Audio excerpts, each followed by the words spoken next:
সকল মানুষের শ্রদ্ধায় পল্লী কবি জসিমউদ্দিন আর তার সেই বিখ্যাত কবিতা, যারা এখন শিক্ষার লাইনে আছেন তারা জানেন সেই কবিতার নাম কবর।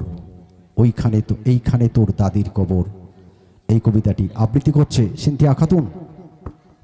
আসসালামু আলাইকুম ওয়া রাহমাতুল্লাহি ওয়া বারাকাতুহু। এইখানে তোর দাদির কবর, ডালিম গাছের তলে ৩০ বছর ভেজায় রেখেছি দুই নয়নের জলে। এতটুকু তার ঘরে এনেছিল সোনার মতন মুখ, পুতুলের বিয়ে ভেঙে গেল বলে কেঁদে ভাসাই তো বুক।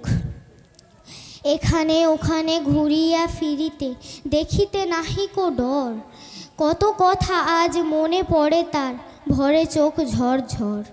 সারা বাড়ি ভরি খুঁজিয়া ফিরিতে ছিল সে এমনই এক, ছোট ভাইটিরে সে যেত ডাকিয়া, আয় ভাই মোর আয় দেখ। বলিতে বলিতে মুখখানি তার করিয়া তুলিত কালো, কহিতে থাকিত যাই যদি আমি কেমন তোদের ভালো। আজও সে কথা মনে পড়ে মোর। আসসালামু আলাইকুম ওয়া রাহমাতুল্লাহি ওয়া বারাকাতুহু।